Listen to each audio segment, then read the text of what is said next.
Adventure Time цувралаас хамгийн сонирхолтой дүрийг нэрлэх гэвэл та хэнийг нэлэх вэ? Тэдгээр дөрөв дундаас хамгийн онцгой бөгөөд гуниг түүхтэй нэгэн бол ялтчгүй Саймон Петрко буюу бидний сайн мэдэх Мөсөн хаан билээ. Эрдэмтнээс Мөсөн хаан руу. Түүний түүх бол энэ цувралын маргашгүй хамгийн эмэгтэй түүх юм.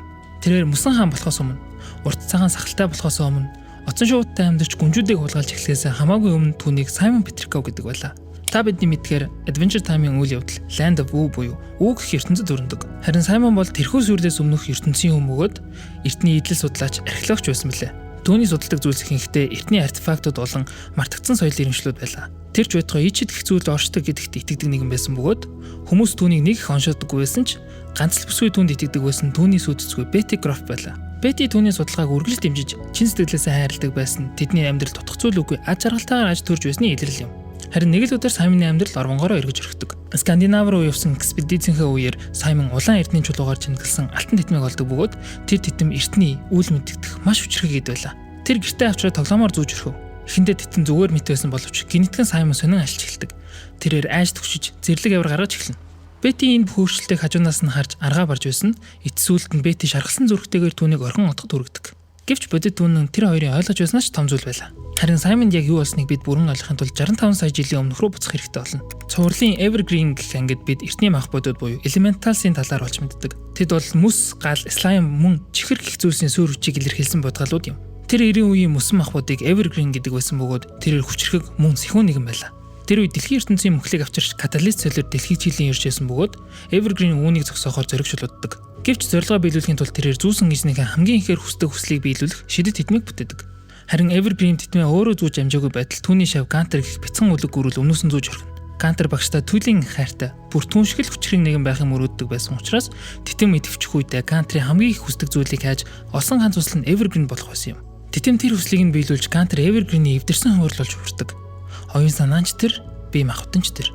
Яг тэр мөчөд титмийн ичид үрд өөрчлөлтөн хувьсдаг. Үүнээс хойш титэм хүсэл биелүүлэхэ болж харин зүүсэн хямбугаагч Evergreen-ийн зүстэй нэгэн болгож мөсөн шид олгон баг багаар тэдний жинхэнэ дүрх дурсамжийг арчиж хайдаг хараалтай зүйл болж хуурчээ. Саймон тэр титмийг мянган жилийн дараа зүхэд титэм түүнд зөвхөн чадвар өгөө зогсохгүй түүнийг баг багаар Evergreen-ээр орлож эхэлсэн юм. Гэхдээ хүмүүсийн буруугаар ойлгодог нэг зүйл бол мөсөн хаан бол мөсөн махбод биш. Титэм ердөө л Evergreen-ийн шинж чанаруудад дөрлөсөн хэрэг. Тэгэхээр титмийг зүүсэн нэг нь жинхэнэ махбод биш гэсэн үг. Үе ертөнцид махбод өгөх үедээ дараагийн 90 үедээ шинээр дахин төрдөг жамтай. Гэтэл Саймоны 90 үед байсан жинхэнэ мөсөн махбод мөөгөн дан болохоос өмнө өөрийгөө хөлтөн амьд үлдсэн байдаг. Тэр үхээгүй учраас шинэ мөсөн махбод дахин төрөөгүй. Тавчондоо бол Саймон мөсөн хаан болж хувирч байх үед жинхэнэ мөсөн махбод амьд хэвээр хөлтөө байсан билээ. Харин мөсөн хаан бол титмийн нөлөөгөөр эвдэрч хинвэрсэн эрдүүлэх нэг хүн юм. Үүний дараа аимшигт мөөгөн дан болж хүн төрлөختний соёл иргэншил устан үгээ болсоор бидний мэдэх үе ертөнц бий боллоо. Саймон аль хэдийн өөрийн оюун санаагаа алдаж эхэлсэн ч хүн төрлөختний нурман дундуур тэнүүшлэн хэсэн. Тэрээр балгас дундаас нэгэн үйлж бовцсон охиныг олох бөгөөд түүнийг Марслин гин. Саймон and Marcy гэх ангид Саймон яаж Марсыг хамгаалж байгааг хардаг. Хоол хайжуулна, мутацид орсон амьтдтай тултна.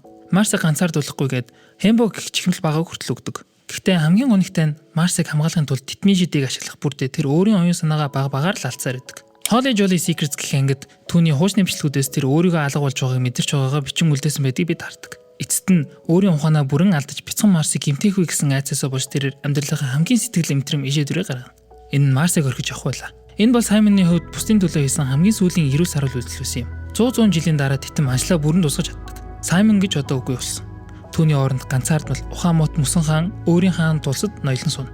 Түүний гүнжүүдээр өвлж тэднийг хулгайлдаг цаанаа учиртай байсан бөгөөд энэ нь түүний нэгэнт алдагдсан хайр буюу Бетиг далд ухамсартаа өгүүлж буй хэрэг бөгөөд хэн нэгэнтэй холбоо үүсгэхийг л зөвхөлтгүйгээр хүсэж байсны илэрлэлээ. Тэр хорон муу санаатай биш, ердөө л эвдэрхийн нэгэн байсан. Гэхдээ Бети хизээч түүнийг хайрлахаа болоогүй бөгөөд Бети гих анги болон сурлын төсөөлд Бети цаг хугацаагаар аялан ирж Саймоныг аварч титмийн нөлөөг буцаахын тулд бүх орчлонгийн сүйрлийн хүч болох голфтэй нэгдэн өөрийгөө бүрэн өсөн золиосолдог. Харин хэдэн зуун жилийн дараа анх удаа Саймон иргэн ирдэг. Сахалжгүй, галзууралжгүй. Эрүүл сарвал хүн хിവэрэ.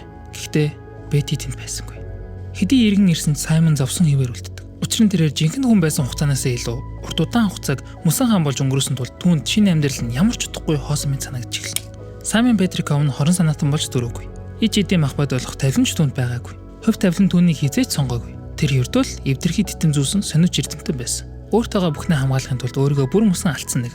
Мөсөн хаан хизээч мангас байгаагүй. Харин мангас болох тавилангүй атлаа бүх ачааг өөрсөн энгийн дэлгэн хүн байлаа. Хэрв танд энэхүү бичлэг таалагдсан бол лайк тарж, согтноо subscribe хийгээрэй. Дараагийн бичлэгээр уулзлаа. Түр баярлалаа.